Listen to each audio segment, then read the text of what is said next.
गौरवाणी प्रचारिणे निर्विशेषा शून्यवादी पाश्चात्य देशतारिणे वंशाकल्पतरुभ्यश्च कृपा सिन्धुभ्यैव च पतितानं पावनेभ्यो वैष्णवेभ्यो नमो नमः। जय श्री कृष्ण चैतन्य प्रभु नित्यानंद श्री अद्वैत गदाधर श्रीवासदि गौर भक्त वृंद। हरे कृष्णा कृष्णा कृष्णा हरे हरे, हरे राम राम राम हरे हरे। मूकं करोति वाचालं पंगुं लंघयते गिरिं यत्कृपातमहं वन्दे श्रीगुरुं दीनतारिणं परमानन्दमाधवं श्रीचैतन्य ईश्वरं। नमो ओं विष्णुपदाय कृष्णपृष्ठाय भूतले श्रीमते जयपताका स्वामी निति नामिने नमः। आचार्य पादाय निताय कृपा प्रदायिने गौरकथा धामदाय नगरग्रामधारिणे।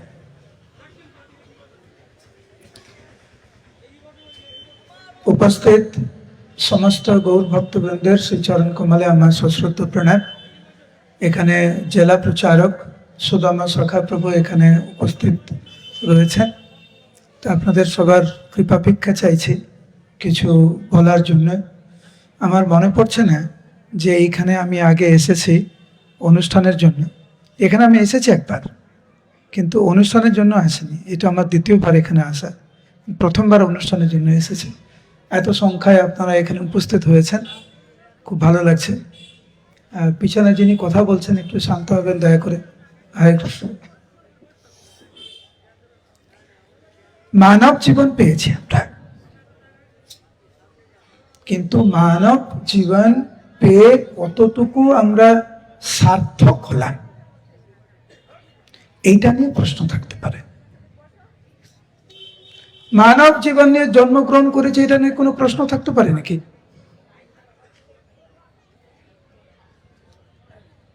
কিন্তু ধর্ম নহীনা পশুভি সমান। শাস্ত্র অনুযায়ী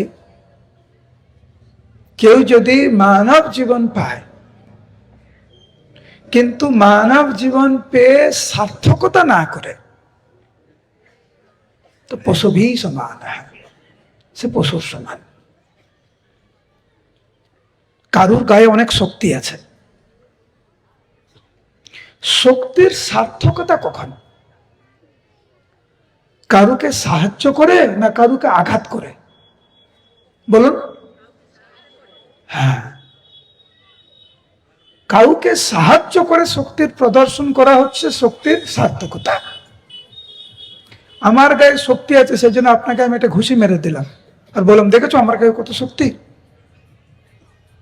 একটা মহিষের তো গায়ে আরো বেশি শক্তি আপনার থেকে। পার্থক্য কি হলো তাহলে? চাকুর সার্থকতা কোথায়? কারুকে আঘাত করে নয়, কিন্তু সেই চাকু দিয়ে যখন অপারেশন করা হয়, সবজি কাটা হয়, তখন চাকুর সার্থকতা। মানব জীবনের সার্থকতা কোথায়?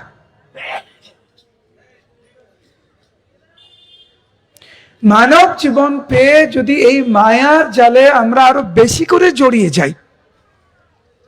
মানব জীবনের উদ্দেশ্য হচ্ছে সমস্ত দুঃখ দুর্দশা থেকে মুক্ত হওয়া, কিন্তু মানব জীবন পেয়ে দুঃখ দুর্দশার মধ্যে আরো বেশি গভীরভাবে আমরা প্রবেশ করছি, তাহলে তো সার্থকতা হলো না।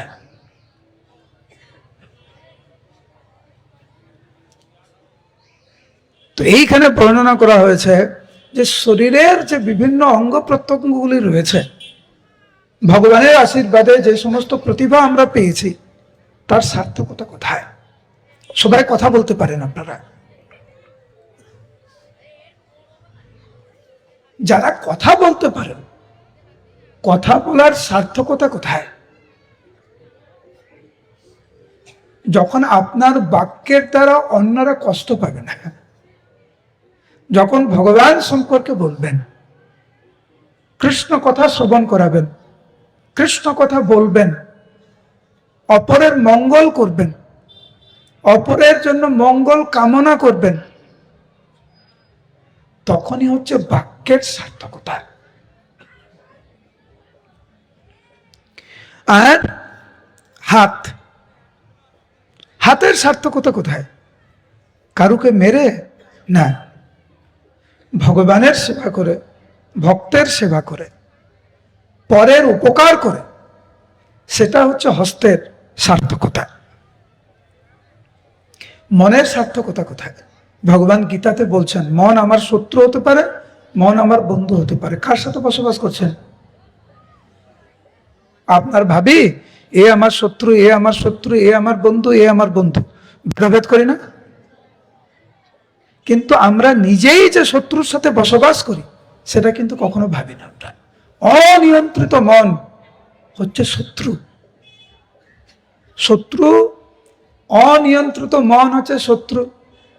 সেই অনিয়ন্ত্রিত মনের দ্বারা আমরা কত কিছু খারাপ করে ভাবি, কত কিছু করে বসি, খারাপ কিছু করে বসি। আমরা, কেউ আপনাকে কিছু বলল, খারাপ কিছু বলল, আপনার মন কিন্তু বলে তুইও দুটো কথা শুনিয়ে দে ওকে, বলে। কিন্তু অন্যের ভালো আমাদের সহ্য হয় না, অন্যের ভালো দেখলে আমাদের গাটা জ্বলে উঠে, মন তখন অনেক উল্টাপাল্টা চিন্তা করে। এটা কিন্তু মনের সার্থকতা না। নিয়ন্ত্রিত মন, সবাই মানা কৃষ্ণ পদার বিন্দয়োর,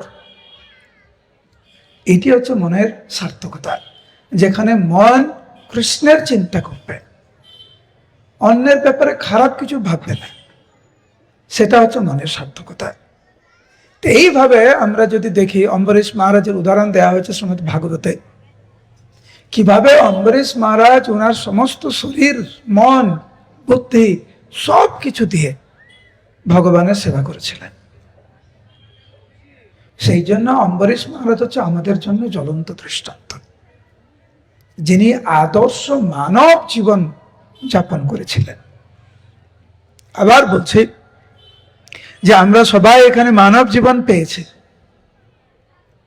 কিন্তু কয়জন আমরা বলতে পারি যে মানব জীবন পেয়ে আমরা সত্যিকারের মানব জীবনের যে উদ্দেশ্য সেটা আমরা সাধিত করছি? অনেক তো সংসারে আমরা এসেছে, মানব জীবনের উদ্দেশ্য কিন্তু অসতোমা সদ্গময়া, তমসোমা জ্যোতির্গময়া। অসৎ পথ পরিত্যাগ করে সৎ পথে যাওয়া হচ্ছে মানব জীবনের সার্থকতা। তমসোমা জ্যোতির্গময়া, তমগুণ, তমসাচ্ছন্ন যে মনোভাব, যে জীবন যাপন, এটা পরিত্যাগ করে আলোর দিব্য জ্ঞানের জগতে থাকতে, গীতার যে জ্ঞান, সেই জ্ঞানের উপলব্ধি করে, সেই জ্ঞানটাকে উপলব্ধি করে সেইভাবে বাস্তব জীবনযাপন করা, এটি হচ্ছে মানব জীবনের উদ্দেশ্য। তো আজকের আমরা সেই রকম একজন ব্যক্তির কথা আমরা শ্রবণ করব, যিনি মানব জীবন পেয়ে বাস্তব রূপে ওই রকম জীবনযাপন করেছিলেন, যেটা আমরা এতক্ষণ ধরে আলোচনা করলাম, যে উনার মন, উনার দেহ সব কিছু ভগবানের চরণ কমলে আত্মসমর্পিত। মানস দেহ কেহ যো কিছু মোর, ওর পিলু তুয়া পদে নন্দকিশোর। আপনারা সবাই ওনার নাম শুনেছেন, অনেকবার নাম শুনেছেন, লীলাও অনেক শুনেছেন ওনার সম্পর্কে। ওনার নাম হচ্ছে সুদামা, শুনেছেন না? সুদামা কৃষ্ণ। তো আজকের আমরা সংক্ষিপ্ত আকারে সুদামার সম্পর্কে আমরা আলোচনা করব, কারণ দশম স্কন্ধে শেষের দিকে ওনার প্রসঙ্গ আছে। পরীক্ষিত মহারাজ জীবিত ছিলেন,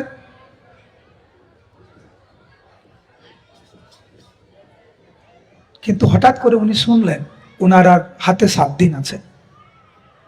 আপনি যদি কোনোদিন শুনেন যে আপনার আর 7 দিন আছে, এরকম হাসি ঠাট্টা করে জীবনযাপন কাটিয়ে দেবেন? এখন যে এরকম মনোভাব, আমাদের বিদ্বেষ মনোভাব,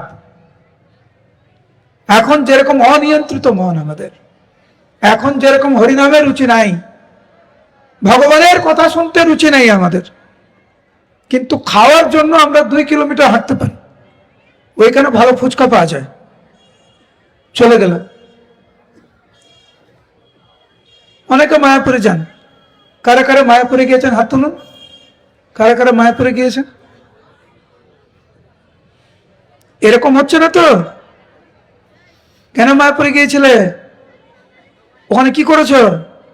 ওখানে পিজা খেয়েছে, ওখানে সুন্দর সুন্দর খাবার পাওয়া যায়, ওইটা করেছে। ওখানে যান, ভালো ভালো প্রসাদ পান, কোনো অসুবিধা নেই।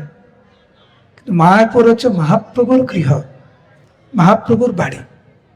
ভগবানের বাড়িতে গিয়ে কেমন জীবনযাপন করা উচিত সেটা আমাদের ভাবা উচিত। ঠিক যেরকম মানব জীবন আমরা পেয়েছি, কিন্তু মানব জীবন পেয়ে কেমন আচরণ করা উচিত আমাদের, সেটা কিন্তু নিয়ে একটু ভাবা দরকার আমাদের। তো জীবনের শেষ প্রান্তে চলে এসেছেন পরীক্ষিত মহারাজ। ওনার আর 7 দিন বাকি আছে। এখন প্রথম স্কন্ধ থেকে 10ম স্কন্ধ পর্যন্ত উনি চলে এসেছেন, সুখদেব গোস্বামী ওনার গুরুদেব। আর মাত্র 2টি স্কন্ধ রয়েছে, একাদশ এবং দ্বাদশ। এইটা শ্রবণ করার পরেই পরীক্ষিত মহারাজ দেহ রাখবেন। কিন্তু জীবনের একদম শেষ কয়েকটি মুহূর্ত ওনার হাতে আছে। আর ঠিক সেই সময় পরীক্ষিত মহারাজকে সুখদেব গোস্বামী সুদামার কথা শোনাচ্ছে। কেন? কারণ সুদামা হচ্ছেন সেই রকম ভক্ত যিনি হচ্ছেন মানব জীবন পেয়ে সার্থক করেছিলেন। সুখদেব গোস্বামী সুদামা বিপ্রের লীলা বর্ণনা করে এটা বোঝাতে চেয়েছিলেন যে মানব জীবন যদি সার্থক করতে হয় তাহলে সুদামা বিপ্রের মতো জীবনযাপন করতে হবে। কিরকম ছিল সুদামা বিপ্রের জীবনযাপন? পূর্ণরূপে কৃষ্ণ সমর্পিত। অনেকে বলে আমার টাকা পয়সা বেশি নাই, সেই জন্য সেবা করতে পারি না। ওই প্রভুর কত টাকা পয়সা, কত সুন্দর সেবা করে, আমার তো কিছু নাই, আমি কি করে সেবা করব? যার মনে এই রকম সন্দেহ থাকে বা প্রশ্ন থাকে, দয়া করে সুদামার কথা একটু শ্রবণ করুন। এখানে কেউ আছেন যিনি সারাদিন আজকে প্রসাদ না পেয়ে আছেন? তার কারণ হচ্ছে আপনার বাড়িতে একটু প্রসাদ নেই। কেউ আছেন? হাত তুলবেন। সবাই প্রসাদ পেয়েছেন। সকালে পেয়েছেন না? দুপুরে পেয়েছেন না? আবার রাত্রে হয়তো অনুষ্ঠান পরে পাবেন। সুদামা বিপ্রের তো সেটাও ছিল, কিচ্ছু ছিল না, একদম একদম দরিদ্রের একদম নিচে, অনেক দারিদ্র। কিন্তু বাহ্যিকভাবে ওনার অর্থনৈতিক দিক দিয়ে অনেক দুর্বল ছিল। বাহ্যিকভাবে ঘর বাড়ি ছিল না, সামান্য থাকার ব্যবস্থা। উনি গৃহস্থ ছিলেন। কিন্তু মহাপ্রভুর লীলায় দেখবেন কোলাবেচ শ্রীধর বলে একজন ভক্ত ছিলেন, ঠিক সেই রকম, কিন্তু বৈদিক জ্ঞানে ভরপুর, বিদগ্ধ পণ্ডিত। এবং বিদগ্ধ পণ্ডিত বলেই উনি বুঝেছিলেন এই জগতে কেউ কারুর না, যার জন্য আমরা সব কিছু পরিত্যাগ করে, যার জন্য আমরা জীবন উৎসর্গ করে দিচ্ছি, জীবনের শেষে সে কিন্তু আমাদের পাশে থাকবে না। এই জগতের ভালোবাসা হচ্ছে নিজের স্বার্থ নিয়ে, সেই ব্যক্তি আপনার পাশে ততক্ষণ থাকবে যতক্ষণ আপনি তার পাশে থাকবেন। ওনাকে ছেড়ে দেন, সে আপনাকে ছেড়ে দেবে। এইটা হচ্ছে এই জগতের ভালোবাসা। সুদামা বিপ্র কিন্তু এই ব্যাপারে ভালো করে জানতেন উনি। উপভোগ থেকে উনি নিরাসক্ত ছিলেন। ইন্দ্র তৃপ্তির প্রতি কোনো আকর্ষণ ছিল না ওনার। আর সেই শান্ত চিত্ত ছিলেন এবং জিতেন্দ্রিয়। আপনারা বলতে পারবেন আপনার প্রশান্ত চিত্ত, পুরো শান্ত, আর কোনো কামনা বাসনা নেই, বলতে পারবেন? কিন্তু কতবার প্রসাদ পেয়েছেন, কতবার খেয়েছেন? দোকানে আপনার জীবনে কতবার গিয়েছেন কেনাকাটি করার জন্য? একটু ভাবুন তো। একবার মনে হয়েছে না আর জীবনে কোনো কিছু কেনাকাটি করতে চাই না? মনে হয়েছে না? যত কিনবেন আরো কিনতে ইচ্ছা হবে। যত ইন্দ্রিয় সুখ ভোগে আমরা লালায়িত হব, ইন্দ্রিয়ের সেবা করব, তত ইন্দ্রিয় বলবে আরো দাও, আরো দাও। আপনাকে জিহ্বা কখনো বলেছে যে ঠিক আছে এত বছর ধরে আমার সেবা করছো, এখন কয়েকদিন বিশ্রাম নাও? বলেছে? একাদশের দিনই আমাদের অবস্থা খারাপ হয়েছে। তাহলে সুদামা কি করেছিলেন এরকম? কারণ উনি পূর্ণরূপে ভগবানের চরণে আত্মসমর্পণ করেছিলেন। এই জড় জগতের সম্পর্কে উনার ভালো ধারণা ছিল ভগবানের আশীর্বাদে, এবং কখনো ইন্দ্রিয় সুখ ভোগ করার জন্য উনি লালায়িত ছিলেন না। সেই জন্য উনি প্রশান্ত চিত্ত। চৈতন্য চরিতামৃতে এরকম বর্ণনা রয়েছে যে যিনি কৃষ্ণ ভক্ত, প্রকৃত রূপে যিনি কৃষ্ণ ভক্ত, তিনি কিন্তু শান্ত, অতএব শান্ত। কৃষ্ণ ভক্ত নিষ্কাম, অতএব শান্ত। ভুক্তি মুক্তি সিদ্ধি কামী সকলে অশান্ত। তাহলে শান্ত এবং অশান্ত, কে শান্ত হতে পারে, কে অশান্ত? ভুক্তি, ভোগের বাসনায় পুরো পাগল, তিনি মুক্তি চান, মানে ব্রহ্মে লীন হয়ে যেতে চান। সিদ্ধিকামী, এরা অশান্ত। কৃষ্ণ ভক্ত নিষ্কাম, অতএব শান্ত। কৃষ্ণ ভক্ত কেবল ভগবানকে নিয়েই থাকেন, সেই জন্য উনি শান্ত। সুদামা সেই রকম ভক্ত ছিলেন, নিষ্কাম ভক্ত ছিলেন, সেই জন্য উনি শান্ত ছিলেন। তো এখানে বর্ণনা করা হয়েছে উনি শান্ত ছিলেন, কিন্তু ওনার স্ত্রী যেহেতু ওনার প্রভুকে, ওনার স্বামীকে ঠিকমতো সেবা করতে পারছেন না, কারণ ঘরে কিছু নাই, সেজন্য উনি খুব দুঃখে থাকতেন যে আমার স্বামী কত ভালো ভক্ত, কত সুন্দর ভগবানের নাম করেন, ভগবান কি একটুও দেখেন না আমার প্রভুকে? সেই জন্য উনি অশান্ত ছিলেন। সেই জন্য একদিন ভয়ভীত হয়ে ওনার প্রভুকে বললেন, ওনার স্বামীকে বললেন যে হে প্রভু, আমি শুনেছি যে অখিল বিশ্ব ব্রহ্মাণ্ডের মালিক পরম পুরুষোত্তম ভগবান শ্রীকৃষ্ণ আপনার নাকি বন্ধু, একসাথে নাকি গুরুকুলে পড়াশোনা করেছেন সন্দীপনী মুনির আশ্রমে। তো আপনার বাল্য বন্ধু যদি ভগবান হয়ে থাকে, যিনি এখন দ্বারকায় বসবাস করছেন, ওনার কাছে একবার যান না। একটু চাইলেই তো ভগবান সবকিছু দিয়ে দেন, একটু চান আপনি। কিন্তু সুদামা একটুও রাজি না, কারণ সুদামার কাছে ওনার স্ত্রী যেটা ভাবছেন উনি তো সেরকম ভাবছেন না। ওনার স্ত্রী ভাবছে সংসারে অনেক অভাব, ওনার স্বামী ভাবছেন আমার তো কোনো অভাবই নেই, আমি কৃষ্ণকে নিয়ে আছি, আমার কিসের অভাব? এইটি হচ্ছে পার্থক্য। কিন্তু ওনার স্ত্রী বারবার ওনাকে যখন বলতে লাগলেন, তখন উনি ভাবলেন আমার স্ত্রী আমাকে বারবার কৃষ্ণের কাছে যেতে বলছে, তো আমার স্ত্রী কত সৌভাগ্যবতী যে আমাকে কৃষ্ণের নিকটে পাঠাচ্ছে। ওর সব কথা আমি নাই শুনলাম। আমার স্ত্রী বলছে ভগবানের কাছে গিয়ে চাইতে, আমি চাইবো না কিছু কৃষ্ণের কাছে, কিন্তু কৃষ্ণকে কতদিন আমি দর্শন করি নাই।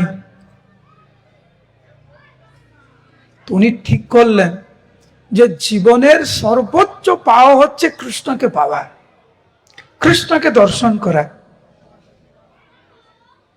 তো আমার স্ত্রীর অনুরোধে যদি আমি দ্বারকাতে যাই, কৃষ্ণকে যদি আমি দর্শন করতে পারি, তো আমার জীবনের আমি সর্বোচ্চ আমি পেয়ে যাবো, সবকিছু পেয়ে যাবো, আমি যাব। ওনার স্ত্রীকে বললেন, শোনো, তুমি যে আমাকে এতদিন ধরে অনুরোধ করছো কৃষ্ণের কাছে যেতে, আমি রাজি আছি, আমি যাব কৃষ্ণের কাছে। কিন্তু কৃষ্ণ তো আমার বন্ধু, বন্ধুর কাছে কখনো খালি হাতে যেতে নাই। কিছু কি আছে আমাকে দিতে পারবে, আমি আমার বন্ধুর জন্য নিয়ে যেতে পারি? ওনার স্ত্রী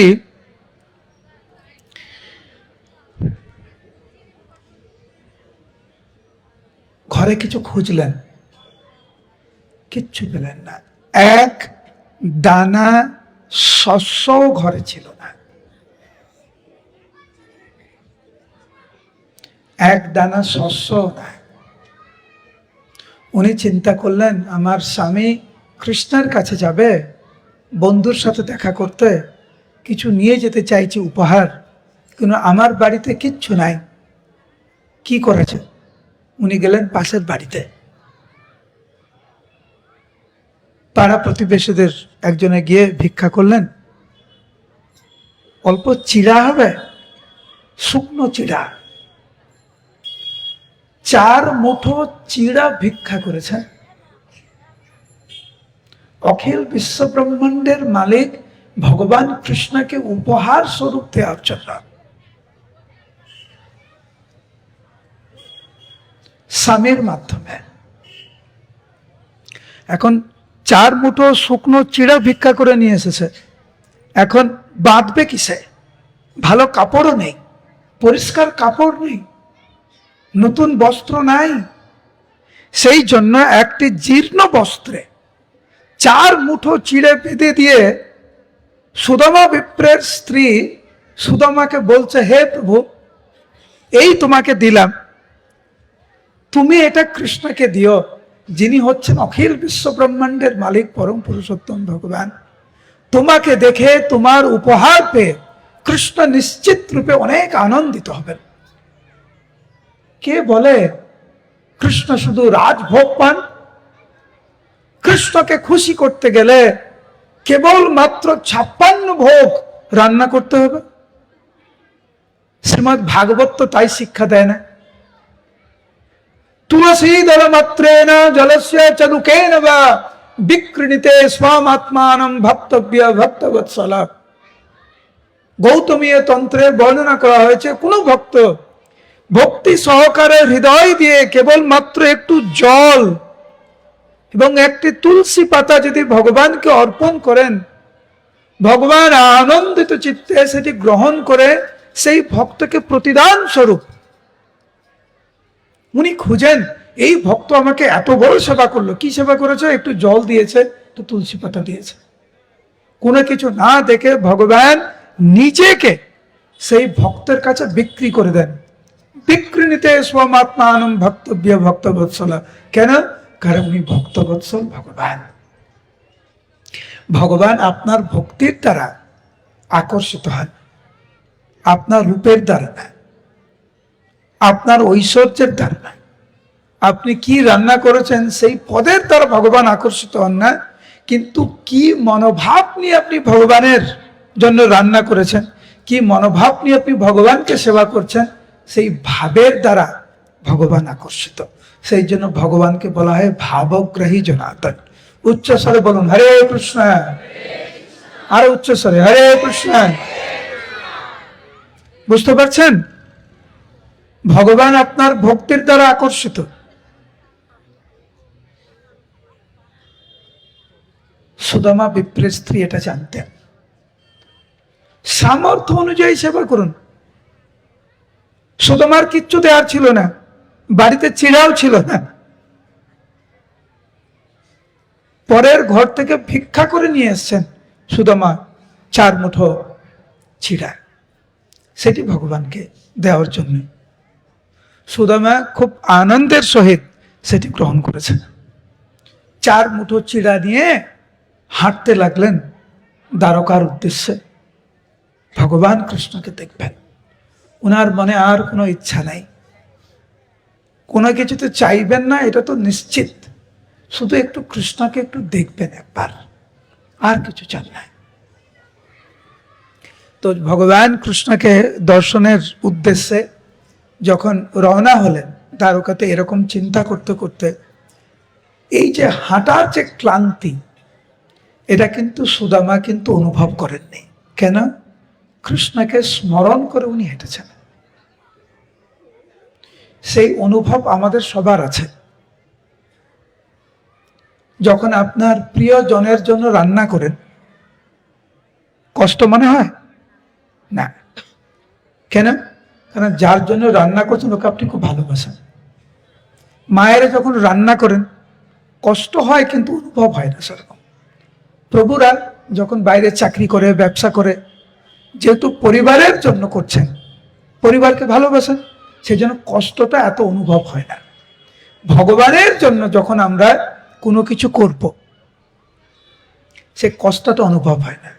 ভক্তনাথ ঠাকুর গেয়েছেন, তোমার সেবায় দুঃখ হয় যত, সেও তো পরম সুখ। কেন? কারণ ভগবানকে ভালোবাসেন বলে। আমাদের কিন্তু কষ্ট হয়, কষ্ট হয় না? জপ করতে কত কষ্ট, কত ঘুম পায়, কত আলস্য। জপ যত আলস্য, যত ঘুম, সব জপের সুখ। কেন? কারণ ভগবানের প্রতি আমাদের আকর্ষণ নেই বলে। সবাই বলুন হরে কৃষ্ণ। কৃষ্ণ কথা শুনতে শুনতে ঘুম পায়, কেন? আকর্ষণ নেই। এখন যদি আপনার সামনে যদি ভালো ভালো খাবার নিয়ে আসা হয়, ঘুম পাবে না? কেন ঘুম পাবে না? কারণ প্রসাদের প্রতি অনেক লোভ আছে আমাদের, অনেক আকর্ষণ আছে, কিন্তু কৃষ্ণের প্রতি আমাদের আকর্ষণ কম। সেই জন্য ক্লাস শুরু হলে ঘুম পায়। যেই বলবেন মহাপ্রসাদে গোবিন্দে, একদম জেগে উঠি আমরা, তাই না? তখন কারো ঘুম পায় না তো। যেই জব করতে বসবেন ঘুম পায়। সুদামা বিপ্র ওই স্তরের ভক্ত ছিল না। কৃষ্ণের প্রতি এতটা আকর্ষিত ছিলেন সুদামা, যে সারাক্ষণ কৃষ্ণকে স্মরণ করতে করতে, কৃষ্ণকে যে উনি দেখবেন, হরি বল, শান্ত বস, কৃষ্ণকে যে উনি দেখবেন, এইটা চিন্তা করতে করতে পৌঁছে গেলেন দ্বারকাতে। 3টা গেট উনি পেরিয়েছেন। যখন 3টে গেট পেরিয়ে যখন উনি এসেছেন, আমাদের আচার্যরা বর্ণনা করেছেন যে কৃষ্ণের ইচ্ছায় সুদামা একদম রুক্মিণীর রাজপ্রাসাদের সামনে, ভগবান কৃষ্ণের 16,108টি মহিষী ছিল, তো ভগবানের ইচ্ছা একদম রুক্মিণী দেবী আছে না, কৃষ্ণের প্রধান মহিষী যিনি, একদম না রাজপ্রাসাদের সামনে এদিক ওদিকে তাকাচ্ছে সুদামা। কৃষ্ণকে কি করে খুঁজব? আপনারা কৃষ্ণকে খুঁজেন, হ্যাঁ কি না? উচ্চস্বর হ্যাঁ কি না? খুঁজেন, ফোন করেন, চিঠি লেখেন, কোথায় খুঁজেন? মনের মধ্যে কৃষ্ণকে খুঁজেন, খুব ভালো। একটা জিনিস মনে রাখবেন,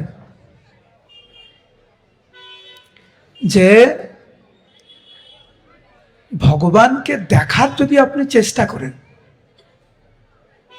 এটা কিন্তু খুব কঠিন। কিন্তু আপনি যদি সেই রকম ভক্ত হওয়ার চেষ্টা করেন, যেই রকম ভক্তকে ভগবান দেখতে চাইবে, সেই পন্থা কিন্তু অনেক ভালো।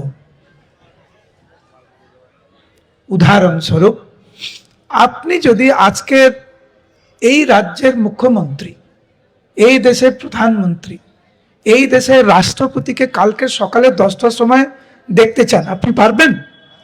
পারবেন না। এই রাজ্যের মুখ্যমন্ত্রীর সাথে যদি আপনি সাক্ষাৎ চান, দেশের প্রধানমন্ত্রীর সাথে যদি আপনি সাক্ষাৎ চান কালকে, আপনার জন্য কিন্তু এটা প্রায় অসম্ভব, তাই না? কিন্তু এই রাজ্যের মুখ্যমন্ত্রী যদি আপনার সাথে কালকে দেখা করতে চান, দেশের প্রধানমন্ত্রী যদি কালকে আপনার সাথে দেখা করতে চান, উনাদের জন্য এটা সহজ না কঠিন? সহজ না কঠিন?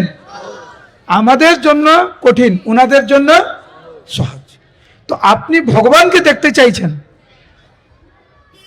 খুব কঠিন। ভগবান আপনাকে দেখতে চাইছেন, খুব সহজ। প্রশ্ন হচ্ছে, ভগবান আপনাকে কেন দেখতে চাইবে?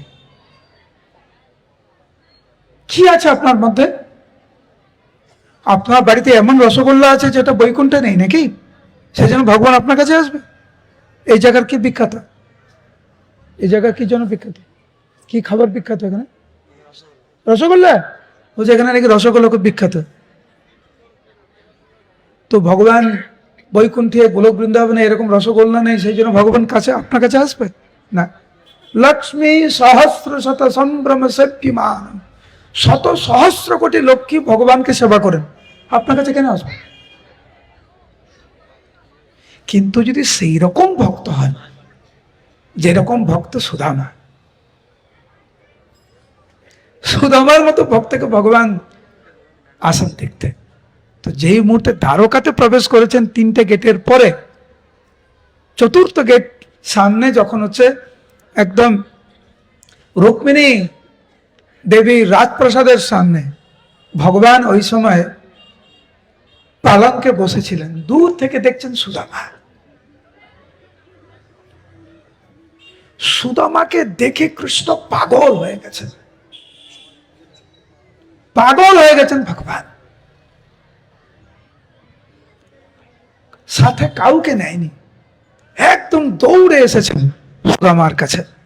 এখানে বর্ণনা করা হয়েছে শ্রীমদ্ ভাগবতে, যে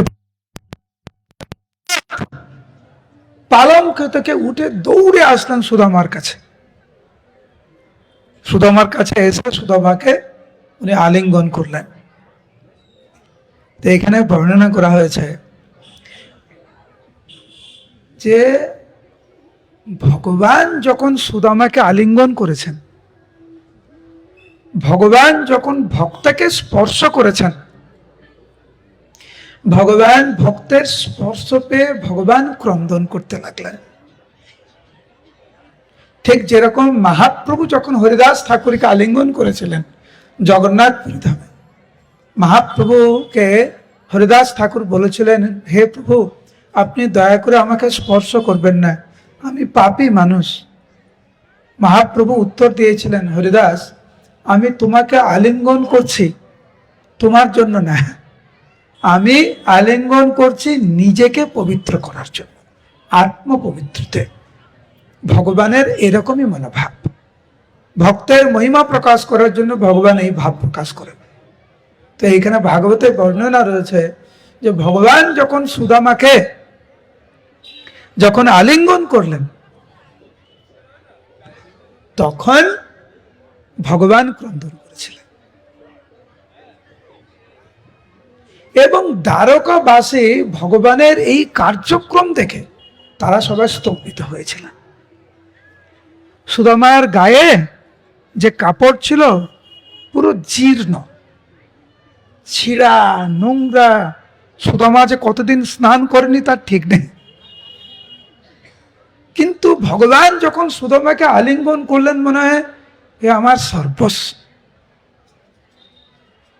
ভগবান সুদামাকে নিয়ে গেলেন রাজপ্রাসাদে, নিজের ঘরে বসালেন, একদম বেডরুমে নিয়ে গেছেন, পালঙ্কে বসিয়ে ভগবান নিজে সুদামা বিপ্রের চরণ ধৌত করছেন, এই চরণামৃত পান করছেন। যেইভাবে ভগবান একজন দাসের মতো সেবা করেছেন সুদামা বিপ্রের, সেইটা দেখে রুক্মিণী দেবী এবং অন্যান্যরা ভাবছেন যে আমাদের প্রভু যদি এই, আমাদের কেমন সেবা করা উচিত। তখন সবাই মিলে সেবা করছেন সুদামা বিপ্রের। ভক্ত হতে হয় এইরকম, যাকে ভগবান দেখতে চাইবেন, যাকে ভগবান স্পর্শ করতে চাইবেন। আমরা কেমন ভক্ত একটু ভাবুন, উত্তর পেয়ে যাবেন। ভগবানকে পাওয়া এত সহজ নয়, নামের প্রতি টান এত সহজে আসে না। অনেক ত্যাগ করতে হয়, অনেক সাধনা করতে হয়, অনেক তপস্যা করতে হয়, অনেক শুদ্ধতা দরকার, ব্যবহারের শুদ্ধতা, কথা বলার শুদ্ধতা, আচরণের শুদ্ধতা, যেই ধরনের প্রসাদ পাই তার শুদ্ধতা। তো আপনারা এখানে এত সংখ্যায় এখানে উপস্থিত হয়েছেন, আপনারা সবাই হরে কৃষ্ণ নামহট্টের সাথে আপনারা যুক্ত। দয়া করে এই যে সুযোগ আপনারা পেয়েছেন, এই সুযোগ দয়া করে আপনারা সবাই গ্রহণ করুন, ভালো ভক্ত হওয়ার চেষ্টা করুন। সুদামা বিপ্রের যে আচরণ, সে তা আমরা অনুসরণ করার চেষ্টা, অনুসরণ করার চেষ্টা করি, তাহলে ভালো ভক্ত হতে পারবে। আর দেখবেন যেখানে অনেক ভক্ত, সেখানে দ্বন্দ্ব হওয়ার একটা সম্ভাবনা থাকে, তাই না? কিন্তু ভক্তি জীবনে দ্বন্দ্বের কোনো স্থান নেই, অহংকারের কোনো স্থান নেই, যে আমি তোমার থেকে বড়, এইরকম মনোভাবের কোনো স্থান নেই। ভগবানকে খুশি করতে চান, মিলেমিশে থাকুন, ঐক্যবদ্ধভাবে থাকুন। কলিযুগের শক্তি হচ্ছে ঐক্যবদ্ধভাবে থাকা। আপনারা শুনেছেন না এই গানটি, একাকী আমার নাহি পায় বল, হরিনাম সংকীর্তনে তুমি কৃপা করি শ্রদ্ধা বিন্দু দিয়া দেহ কৃষ্ণ নাম ধনে। একাকী আমরা পারবো না, সেই জন্য সঙ্গবদ্ধ ভাবে হরিভজন করা এতটা গুরুত্বপূর্ণ। তো আজকের আমরা সুদামা বিপ্রের থেকে অনেক কিছু শিখেছি। প্রথম হচ্ছে কি, ভগবানের আশীর্বাদে আপনারা যা পেয়েছেন ওটা নিয়ে সন্তুষ্ট থাকতে শিখতে হবে আমাদেরকে।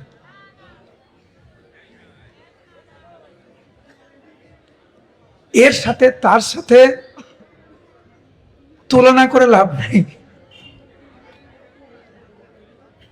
নিজের যুদ্ধ নিজে লড়ুন।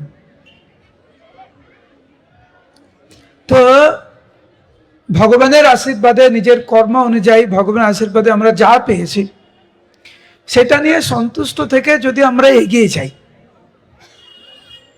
তাহলে দেখবেন ভালো থাকবেন, কৃষ্ণকে কেন্দ্র করে জীবনযাপন করুন। সুদামা বিপ্র কিভাবে কৃষ্ণকে খুশি করলেন সেটা নিয়ে চিন্তা করুন। সুদামা বিপ্রের 4 মুঠো চিড়া ছিল না, আপনাদের তো আছে। কেন ভাবছেন ভগবান আপনাকে না খাইয়ে রাখবে? কেন ভাবছেন? শাস্ত্র অনুযায়ী কর্ম করুন, কোনো অভাব নাই। ভগবানের সৃষ্টিতে কোনো অভাব নেই। অভাব কোথায়? যখন আমরা ভগবান যা দিয়েছেন তার অপব্যবহার করি, তখন অভাবটা হয়। অনিয়ন্ত্রিত মনের জন্য অভাব বোধ করি আমরা, নিয়ন্ত্রিত মনের দ্বারা কখনো অভাব বোধ হয় না। সেইটাই হচ্ছে সুদামা বিপ্রের থেকে আজকের আমরা শিক্ষা লাভ করলাম। ভাগবতে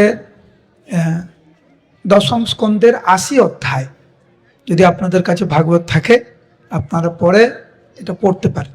আমি তো শুধু অল্প একটু আভাস দিলাম, বেশি গভীরে যাইনি আমি। কিন্তু সুদামা বিপ্রের যে আচরণ তা ভগবানকে খুব প্রসন্নতা প্রদান করেছিলেন। জীবনের উদ্দেশ্য হচ্ছে ভগবানকে খুশি করা, অন্য কিছু না। গাছের গোড়ায় জল দেবেন, শাখা প্রশাখা এমনিভাবেই সন্তুষ্ট হবে, খুশি হবে। ভগবানকে সন্তুষ্ট করার চেষ্টা করুন, আপনি নিজে থেকেই সন্তুষ্ট হবেন। আপনার সাথে যারা সম্পর্কিত তারা খুশি হবে। ভগবানকে সন্তুষ্ট না করে আপনি যেভাবে আপনি খুশি হতে চাইছেন কখনো খুশি হতে পারবেন না। প্রভুপাদ উদাহরণ দিয়েছেন মাছ, ফিশ। মাছ স্বাভাবিকভাবে জলে থাকে, তো জল থেকে তুলে নিয়ে এসে ডাঙায় যদি বলেন এই মাছ তুই জলে কি করছিস, এই নে আমার আইফোনে দেখ কত সুন্দর রিল বানিয়েছে, খুশি হবে? ওকে যত টাকা দেন, যত খাবার দাবার দেন, ও খুশি হবে না। ওকে জলে দিয়ে দেন, খুশি। জীব স্বাভাবিকভাবে, আমরা ভগবানের দাস, ভগবানের সন্তান। তো জীব যখন এইটি হৃদয়ঙ্গম করে ভগবানের সেবায় যখন যুক্ত হন তখন সে স্বাভাবিকভাবে সে সুখে থাকে।